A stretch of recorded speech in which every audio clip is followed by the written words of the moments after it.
Good evening, Africa. Welcome once again to This is African Football. Last talk Poesha in your midst, driving the show, making sure that, yes, you are well versed, privy to what is happening on the African continent as far as the beautiful game is concerned. There's so much to talk about. Tonight we are going to discuss the likes of AFCON Qualifiers. Yes, they are in full swing. 2 games already played. We look at the AFCON Under 23. Yes, the 2 tickets already booked as far as Tokyo 2020 is concerned. But there's that one more match that is remaining. Of course, South Africa coming up against Ghana. We are going to look deeply into what is happening in Egypt. Of course, we also focus our attention on CAF Sanction Gor Mahia. It's nothing new when you talk about Kenya football. There's a lot, of course, that we're going to discuss about Kenyan football. Too many topics, too many talking points, but yes, I cannot do it alone. I am with the gentlemen that understand, that I know, the experts, former footballers, current.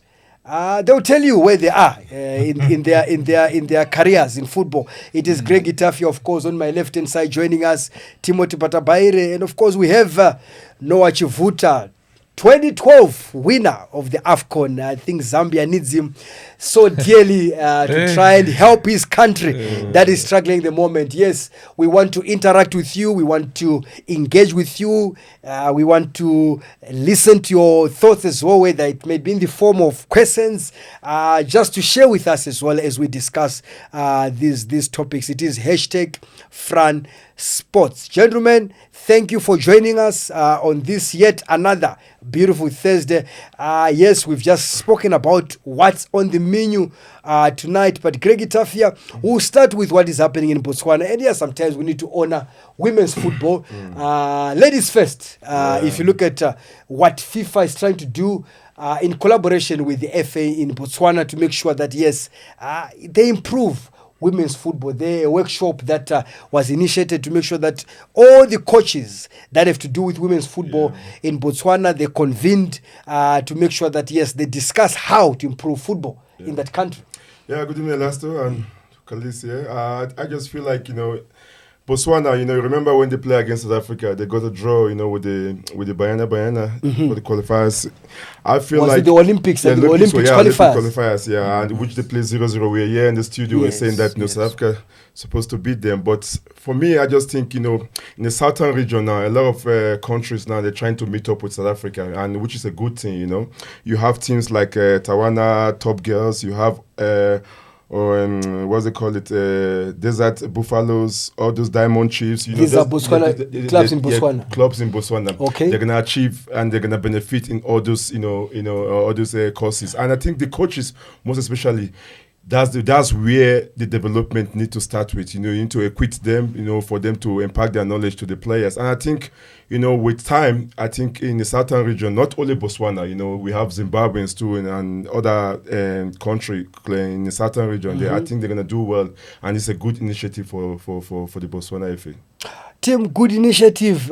Looking at this workshop of coaches, really bring them together. To try to make sure that they address whatever challenges that may be prevailing in Botswana.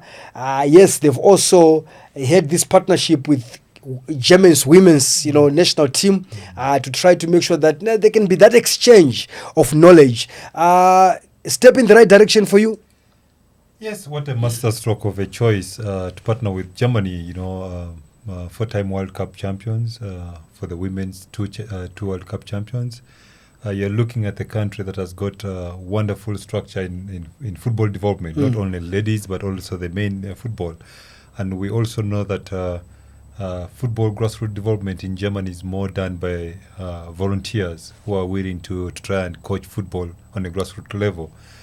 So with partnering with the Germany embassy, we are importing such wonderful structures and development that can be impacted onto the women leaders of football in Botswana. But for me, what is important is the empowerment of a girl child in Botswana to try and play into this beautiful game of football. So for me, it's a step in the right direction. If you look at their materialized now in women football in COSAFA tournaments that we have covered before, we have seen tremendous, development into that. Like my friend here, Tafi, has alluded to the fact that yes, they played a draw with Banyana, which was really a huge shock. Result, and we had the comments of having one of the legends of Banyana giving advice to the Botswana, federation on how they can beat Banyana.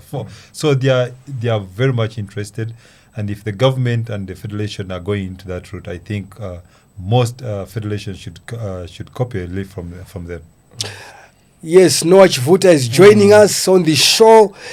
Noah, looking at women's football, even maybe in your country, I think the last I heard they were playing against Kenya as well to try to book that ticket to the Olympics. Looking in the region as such, yes, Banyana has done well.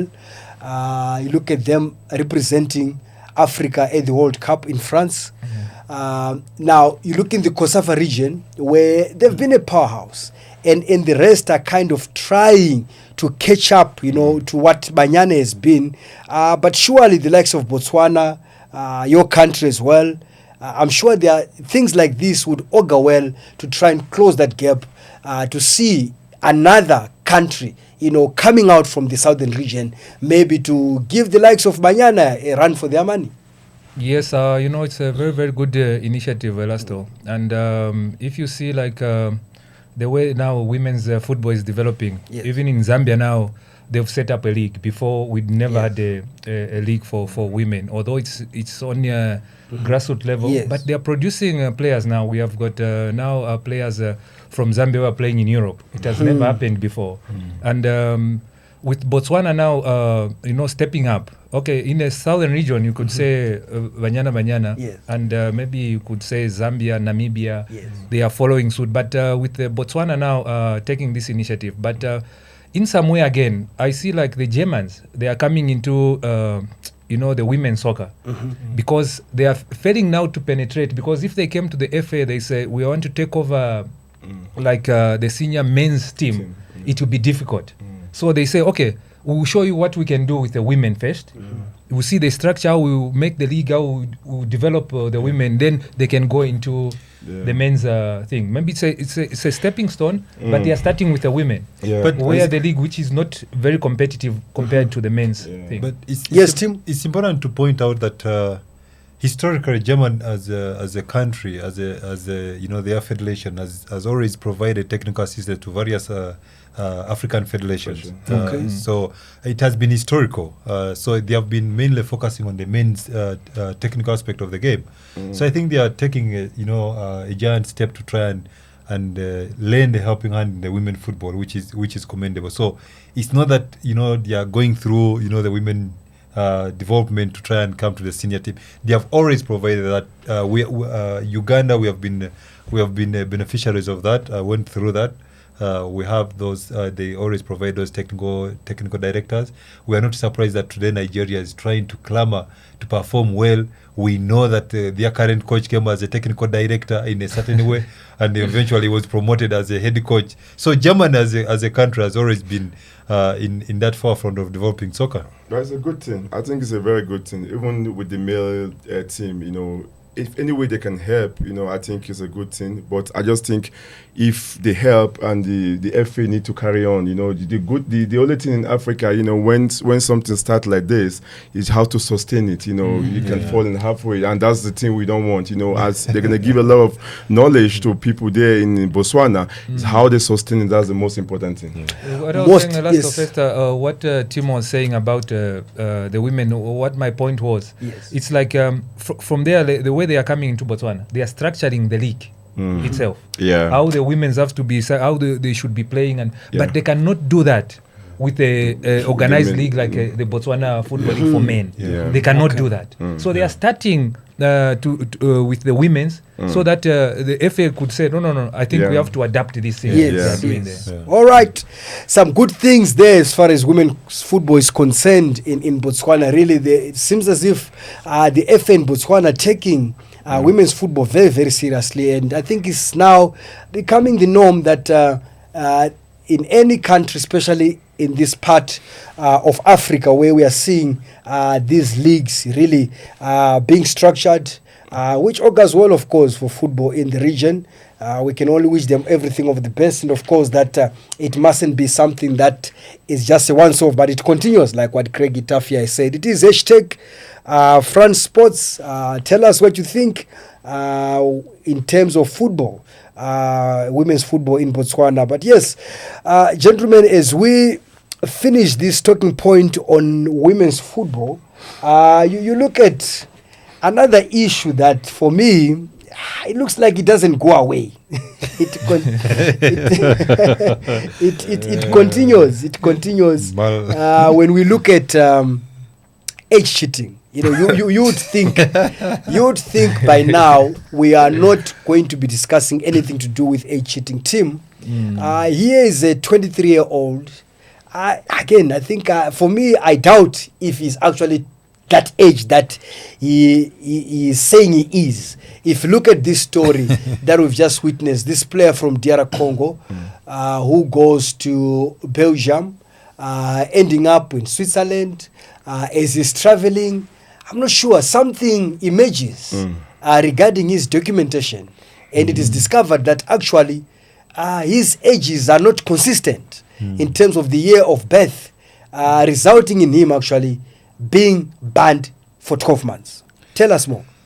Elasto, age cheating is always a complex issue because this involves the parents. So in a situation where you are not a parent, it's difficult with the authority to confirm somebody's age. Yeah, but some of them you can see with their face that they will some like this one. If you see his face, this one. Some will defend that the African conditions under which they grow in, they are very difficult. You will find that they are growing up, going to fetch water. They are riding the bicycle, so their calf development is different from normal development.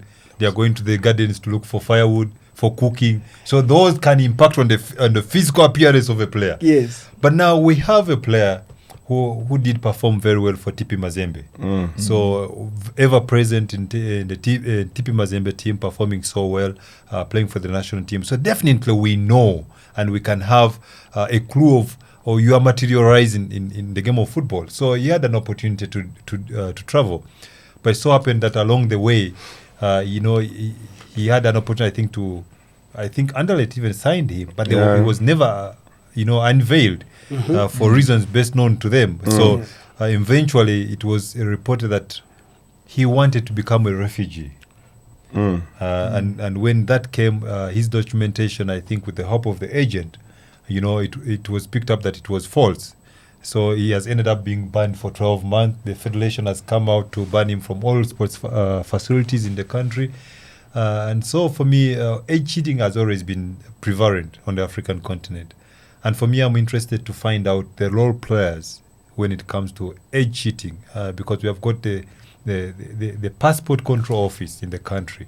What criteria are followed to get the documentation for the players or for even the nationals. Mr. Tim, so age cheating is very prevalent. Mr. Tim, in African continent,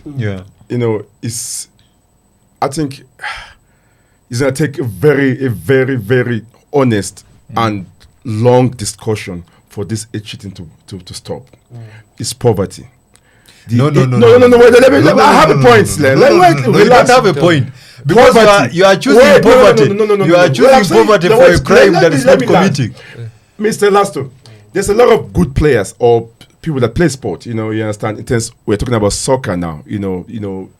That stay in the regional side in their country. I'll give an example like Nigeria. You have a place like Sokoto or Maiduguri.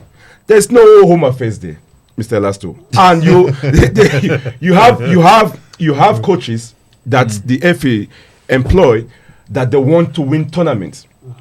I'm talking about back in the days. I don't know now. At least now that is what we are saying. Even today. Yeah. So that is what we are saying. That we thought that in this year, in 2019, we wouldn't be speaking about a player. And if you look at this player, gentlemen, I mean, from he's supposed to be in 1996 year of birth. Now he changes. You want to change the passport by 1 year to 1997. Why would someone change by 1 year? 1 year. I mean, if I look at him, yes, they say that he was snapped by Vincent Kompany at Anderlecht. He's won the Cup, Confederations Cup twice. He's won the CAF Super Cup, the 2016 CHAN. 2016. Now look at this. 2016. Now 2019. He's supposed to be 23.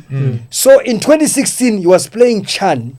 That is 3 years ago. Already 20 wins CHAN. That's what I'm saying. That for me, I'm even doubting Noah that his real age is 23 as we speak. For reducing by 1 year, I think it doesn't really make sense. I think in this scenario, what happened was like maybe when Under wanted to give him a contract, they wanted somebody who's below maybe 20 or maybe 23, maybe below 23. Yes. So he said that, yes. no, I'm okay. Yes. I will revise. You know, we are at this moment. It's very important to broaden our discussion because we are focusing on the player that has taken the ban.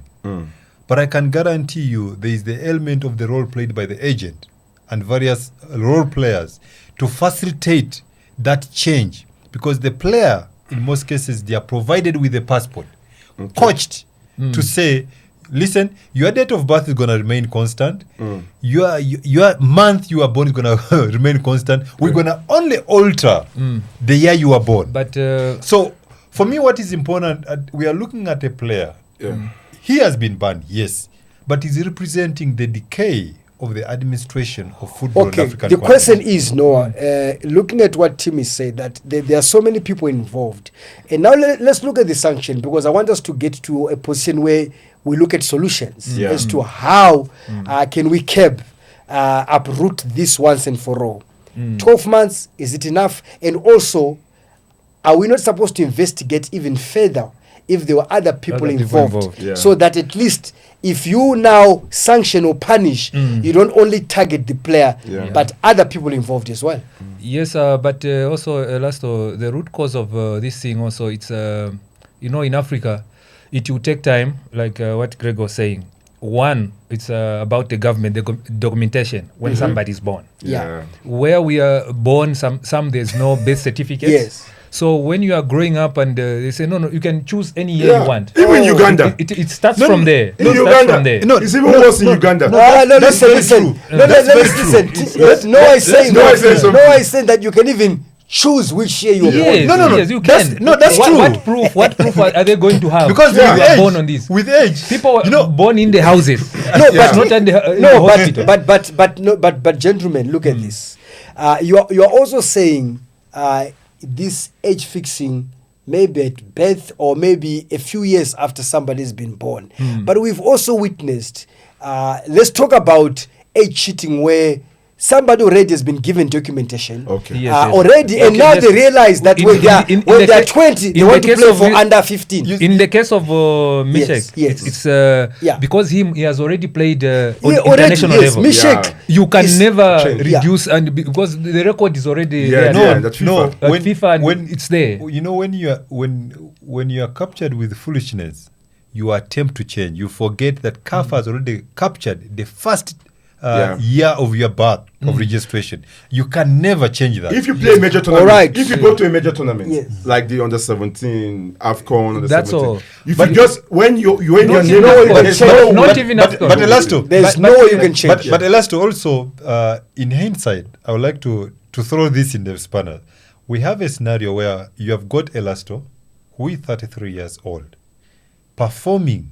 The last age. A great performer, but the coaches and the setup of football think he's old. They want to terminate his continuous playing of football.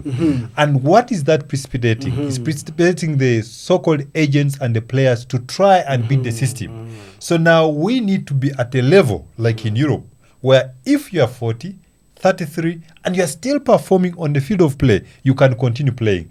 Remember, at this moment in time, it is a source of employment for the player. So he's that's your own opinion. In Africa, when you just clock 30, forget. So we're saying that's a problem. That's a problem. All right, gentlemen, I think it's a valid point that Timothy is mentioning in terms of maybe I wouldn't say promote players to want to, fix their ages. But maybe something that needs to be looked at, that age mustn't be so much of a factor in determining the duration of contracts, when players must retire, and all those things. Maybe it can help us. But anyway, talking about... You're failing to mention, just like a Tafia and Noah are proving the point that age is just a number. No, but they can still deliver. There are countless examples of players in their late 30s, in their 40s even, that have played at a high level. But gentlemen, talking about suspensions, bans, here's somebody else also closer to home here in South Africa who received a 6-month ban for manhandling a referee. We are talking about none other than Mpo Makola. Your thoughts, Noah, when you heard this story? It came out, yes, we all witnessed how the incident happened. And yes, it went to the PSL, DC, and it came up now, the verdict that no, it's a minimum sentence of 6 months. Some people feeling that, look, they feel that it's a bit too harsh.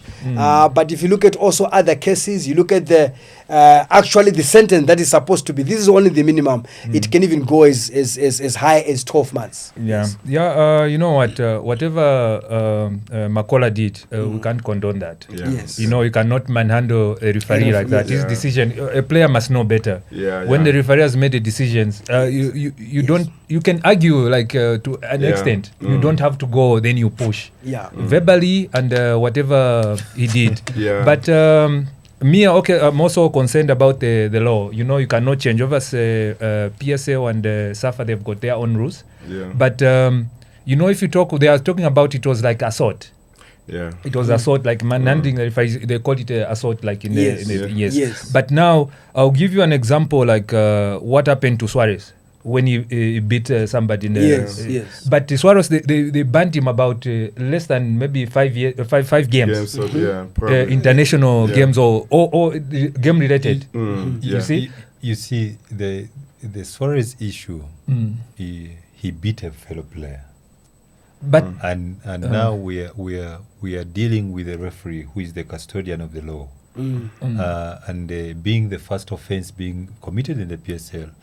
I think the decision to ban him for that 6 month, which he should even thank God that he got 6 months, was to try and show as a detergent. But now, that my argument now, Mr. Tim. Sometimes in Europe, we will not condemn this. This thing. Sometimes in Europe, most especially in the Premiership, these things do happen. I've seen where a lot of players, you can't go alone and do that. It's not, but Ronaldo also I see where a ref have been mishandled in terms of Premiership, in the EPL. I just feel Makola case is just like they just want to use him for example. They just want to use him as an example. But if you say an example, if you say an example, there have been cases, gentlemen, before of players that actually have been banned, for quite a lengthy period. So I wouldn't buy into this notion that it was to set an example to others. I just saw that they were just looking at what the rules say. Maybe we need to revisit the rules. As to are the rules fair in this case where somebody pushes the referee? But the rules are different from the PSO in Africa and in Europe. No, they wouldn't necessarily be standard in how you are sanctioned. You see, each league or each association might twist thereabout, especially when it comes to the duration of the sentence. But of course, football is guided by what FIFA says and all those kind of things. So I think the question is, when a referee is pushed, because sometimes when you say that when a referee is pushed, but maybe the push was not too aggressive and so forth. But the problem is how aggressive is aggressive. You see, because next time somebody might actually punch the ref. For me, so they just try. Referees need to be protected. We must understand that. Referees need to be protected. Referees need to be protected. And the last, what is very important here is that for Makola's case, it was picked up by the referee in his report and the match commissioner. Even the fact that he was given a yellow card because of the fact that it was picked up by the match commissioner and the referee in his report, that raised the disciplinary committee just to pick it up. Yeah.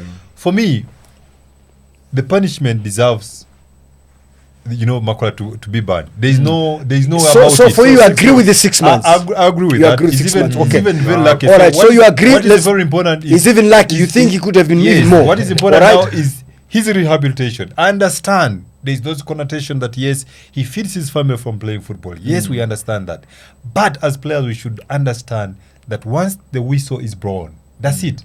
All right, Noah, it's not as easy as what Timothy says but Mr. in Lester, I have a the question. heat of the moment. But do you tend to feel that the crime and the sentence, yes, it's deserving, the sentence of this crime? No, whatever he did, Elasto, he deserves a punishment. But you should ban somebody. So it's too harsh for you. It was supposed to be games, not like going to the Yeah. length like 6 Okay, months. so Noah, Maybe you're it's saying 30 it is too harsh 30 for you. games, yes, All right. for me it's too harsh. Greg Itafia, too harsh, or he deserved more? No. It's too harsh. I just think probably like maybe 5 games. Okay, Yeah. so 5 games could have done probably it. All right. 1 month plus. All right, there you are. Hashtag France Sports. Tell us what you think. Is it too harsh? If you look at What about the 6 ref, months. Elastos? Yeah, no. The refs that make big mistake that cost teams points. Yeah, no, I think that You see- is a topic for another day to look at what kind of punishment. Because the referees, like I'm saying that, referees, they tend to get that protection. Yeah. And if they make mistakes, at times they are demoted to the lower leagues, then they come back again after they've proved that they are ready. But anyway, tough luck from Paul. They're appealing actually. Yeah, It okay. has gone for appeal. Yeah. So maybe it might come back to what Noah and Greg Itafia are saying, that maybe it might be reduced to a couple of games for Paul Makula to and come mind back you, and play. the Last All one, right. last one, just Yes. also in South Africa, every punishment imposed on a player. It happened to Nshmailo for drug use. Yes. Yeah. In towards the end, people started being sentimental. Yes, no, he has to come back to if the sentence has been done. It has to be He done. has to save it the way Yeah, it is. yeah. But I was just like looking at it like in terms of Makola, we have seen this kind of incidences in Europe. So I was just like you were saying, revisit Yes, okay. if the law is the same or not. All right. No, it's fine. You can let us know as well what your thoughts are on this topic. That is it being applied consistently, or maybe there's some difference thereabout, because we've seen maybe even worse cases. But again, we should look at this is between the referee and the player. It's not actually the players themselves, really having a scuffle of some sort. All right, it is hashtag France Sports. Definitely, we want to hear your thoughts on these lively debates that we're having here in studio. Now, talking about, again, sanctions. We go now up east there, where Gor Mahia finding Mr. themselves in hot water. Mr. Yes, Tim. they've been they've been fined, Timothy, again for unruly fan behavior. Tim. I think this is not something strange when you talk about Gor Mahia with the likes of AC Leopards as well. We've covered this over the years. If you look at how their fans' behavior, a sense of entitlement. The referees there as well, really they've had a hard time dealing with the fans of these two clubs, and now playing in this Confederations game, of course, a huge fine coming towards the way of Gor Mahia. Cash-strapped team struggling to mobilize resources even to pay their own players, and then the funds make it very complicated for them. That they are Your team. fined 760,000 Kenya shillings, Which is about $7,500. $7,500 US dollars. That was they drew a game in Nairobi. That was a 1-1, and they went on to lose to Motema Pembe in DRC Congo 2-1. So going out, so that increased the of the fans, throwing missiles onto the pitch. And so CAF has come out so hard on them to try and punish them. And the fine is subject to appeal, and they have to indicate in 3 days if they will appeal. And then they will also have to furnish the reason as to why they are making that appeal in 7 days.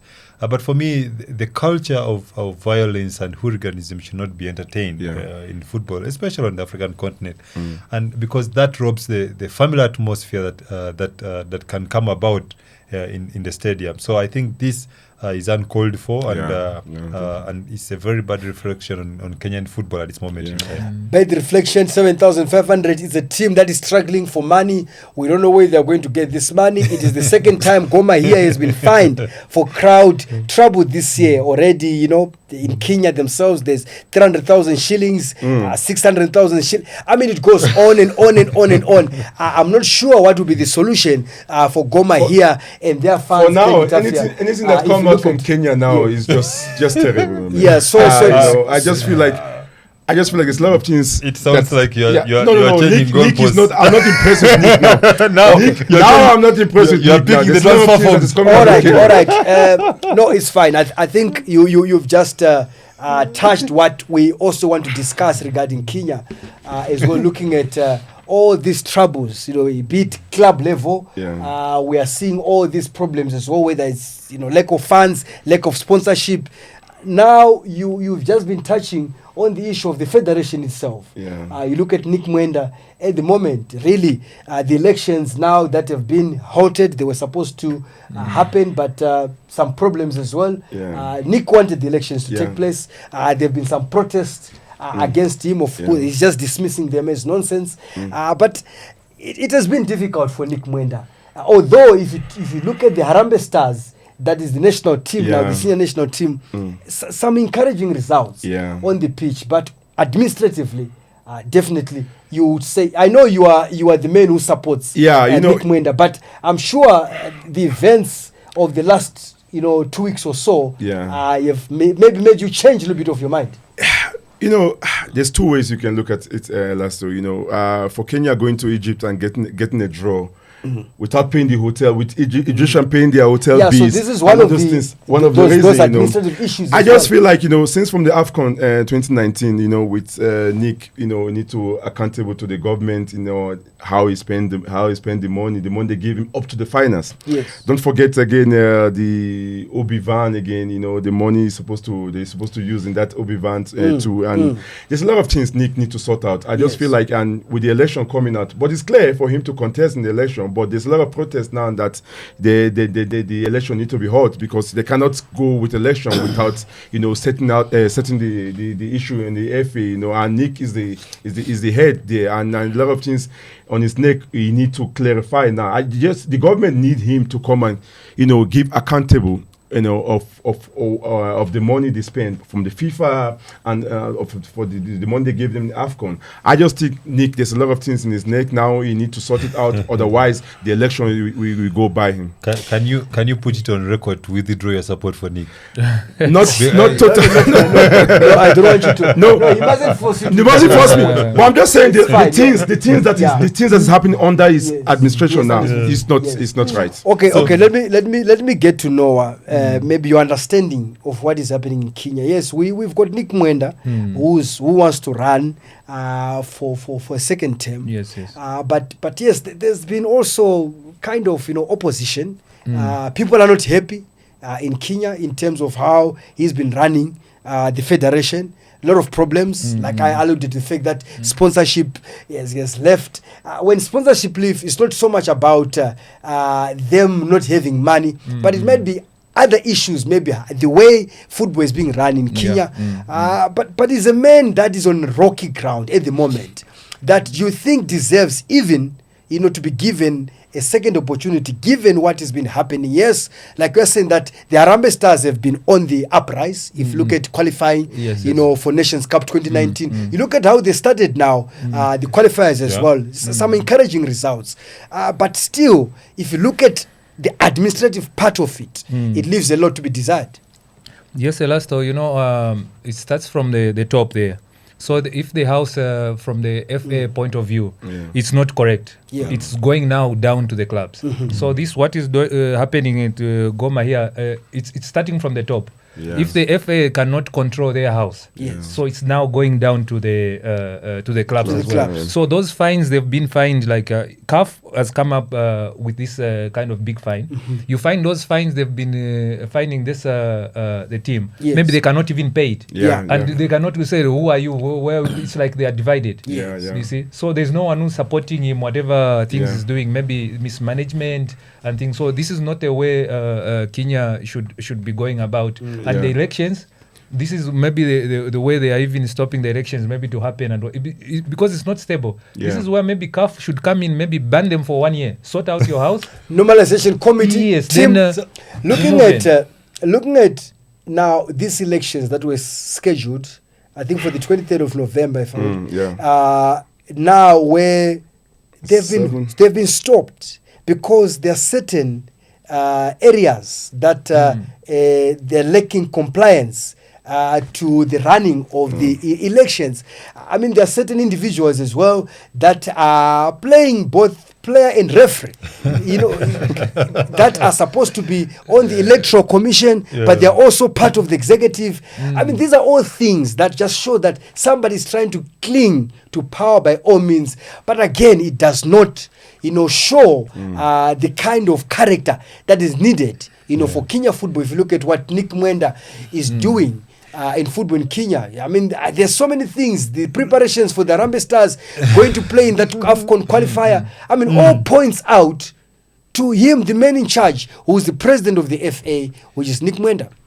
Elastos, Section 47 of the Sports Act of Kenya demands that the registrar of sports should register, the association, the sports association in the country, or country sports in the country. Yeah. So it did come out that the Kenya Football Association is not registered. So the sports registrar did write a letter to the sports disputes tribunal, which is sitting. Wrote a letter cancelling out the elections. So first and foremost, you don't qualify to have the elections because the delegates that are meant to vote for this association are not registered by the Sports Act.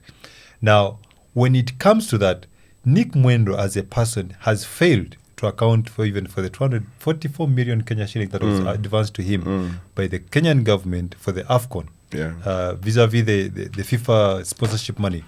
So Nick is found wanting. Then you have got a situation where he appointed the committee that constitutes the electoral process. Yes. That is meant to conduct the elections. Yeah. That does not meet the criteria that is mandated by their own statutes. Now that is also wanting. So this is Nick Mwendo, who is trying to organize elections that are devoid of democracy at this moment in time. And we had also a challenge where the fans are coming out to say, listen, under the leadership of Nick Mwendwa, I think our football is going down. I did mention on this show that what is happening in Kenya is individual players who are playing in different countries that are willing to perform for Harambee the club Stars side. than the federation. You mean the club side or the national team? For me, the national team is doing well. That's what I'm saying. The national team is doing well. We check the qualifiers, in terms of how they qualify to the AFCON and how they started now with the qualifiers. Yeah. But the club side and in terms of the money wise, he just need to accountable for how he spent the money in AFCON and the one FIFA. When FIFA gave the when you do mention that the Kenya Harambee Stars is performing well, it is under the leadership of Mwendwa. So Mwendwa can claim it. So what we are trying to say, we are trying to highlight that despite the success of the Harambee Stars, which under the leadership of Wanyama, is the individual players who have got the passion and the desire to play and perform better and market themselves. There's some games he didn't appear. Okay, thank you very much. He only appeared for 3 games before the qualify. Let's move on, guys. Players there. What's his name? Timothy Olunga. He's the top scorer there. Miami didn't come. He didn't come for 2 games. You remember? He didn't come for 2 games, and they won those games. All right. So don't say all right. he's the only one. No, You can- quickly. I want to move quickly, on but from this Kenya. you cannot really differentiate the national team Yeah. playing plus the FA president. So Yeah. which means like the president is mismanaging the money. No, then the national under team his cannot. leadership. No, but it's Under his totally leadership, different the two national team things. is doing well. All right, gentlemen. Money-wise, for him to accountable, that's what we're talking about now. Yes, he but need to not the give accountable performance. for how he's spending Alright. that money, not the performance. Not the performance. Kenyans, they are performing well. All right, Kenya is performing well. It doesn't matter what Nick Mwenda does. What's the definition But, of performing Going well? to Egypt and get a draw. All right. Eh? Going to Egypt and get a draw. Under what This condition? is African football. Hashtag France Sports. You can hear the guys are debating that where is where in terms of the involvement of the federation. If you look at, this impressive, relatively impressive performance from the Harambee Stars. Now, I'm sure that is something that Nick Mwenda is going to hold on to in these forthcoming elections. That is, if they take place at the moment, temporarily suspended until they comply with all the regulations needed to make sure that elections are there. So we want to look at now. You look at the AFCON qualifiers. Not qualifiers. Before we look at the AFCON qualifiers, gentlemen, we have to look at the under 23s. And Noah, maybe you can just quickly touch on that, your take on that. I won't get the other guys involved in that. No. I just so you cannot handle that for alone. so because my time now. But looking at the under 23s, yes, your country was there, Zambia, but now 3 are remaining. South Africa has to play against Ghana. Yes, Egypt already through to the Olympics. And of course Ivory Coast. Your thoughts, and especially on the match of the South African under 23 against Ghana? No, it's a lot to do. A lot of work has to be done for them to qualify. We are rooting for them at least have one southern country to represent at the Olympics. Yes. Zambia failed, and I thought when I touched with Zambia, we thought this was one of the best under 23s they've ever had. Which southern region to represent? Southern region. Which southern region? South Africa. Southern region. No, which of the southern region to qualify? They haven't qualified yet. They're playing Ghana tomorrow. No, that's what I'm saying. They have to. Oh, they have to. Okay. They have to I thought you said they have already. No. They have to win tomorrow. Which is difficult. Okay, all right, Ghana. All right, no, it's fine. Yeah. So your chance, South Africa, the chances? No. Quickly. 60%. No, 60%. They can beat Ghana. They can beat Ghana. All right, gentlemen, let's look now at the senior ones now. Looking at the qualifiers. Let's look at the qualifiers, AFCON qualifiers for 2021. Cameroon, of course. We saw so many games. Yes, Uganda is there, doing so ever well. I think they are looking as if they are seasoned campaigners when it comes to qualifiers as well. Noah, looking at Zambia, maybe you wouldn't want to touch Zambia. No. Looking at Nigeria, happy? I'm so happy, Mr. Lass. Super Eagles, the big boys. Beating Lesotho, beating Benin for you. Anything they give you in front, Okay. you're as good as the team that is in front of you. Okay. We got Lesotho, we wipe them. We got Benin Republic, we wipe them. Okay. Top scorer in the qualifiers now from Nigeria. Yes. So we're there. We're just waiting for Zambia to get a point. Just waiting for Zambia to get a To get a point in their group. All right, Timothy. Were there some surprises in this qualifier so far? Looking at the likes of Egypt, especially, where they were facing the likes of Kenya playing at home, not able to bang maximum points, going on to play against Comoros, again, I think failing to collect maximum points. There have been a couple of shocks in this tournament so far.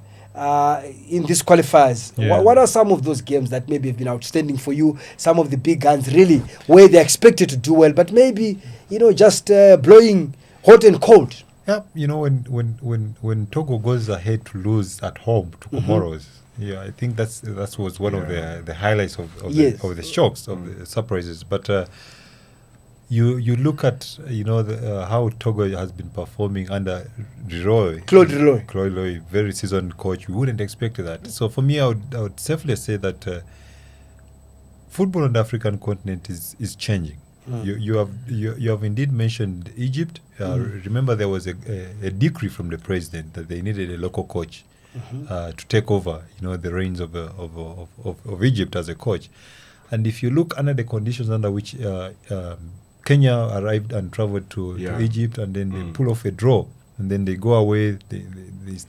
I don't expect them to fail to qualify, in that group. But it's indictment and a show of strength that if the leadership of football in Kenya, they can put the act together, they have got the talent than cause many surprises. So for me, football on the African continent is not lacking in talent; it's just lacking in the administration of the game. All right, that is Group G, of course. Comoros, who can think that Comoros is leading? Egypt sitting in position number 3. Noah looking at, I think, Group H, where there are 3 Southern African countries. Zimbabwe, Botswana, Zambia, Algeria, 6 out of 6. Your thoughts on Group H, where your country is? First of all, like the other groups, I think the way football is being played now, there's the way you are saying surprise like Comoros, they are drawing against Egypt. I think for now, the team which has been doing so well on development level and the results will be shown.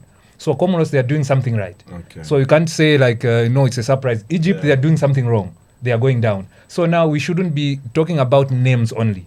Let's say, no, Comoros, when they play Togo, even if you are betting, you go to the betting shop, say, no, Togo must win. Now, in football, doesn't work like that. It's a performance in the... But my problem is that Zambia team. We go to Group H. Zambia... So Group H, yes, quickly touch on that. Yes, you know what, I will just talk about Zambia.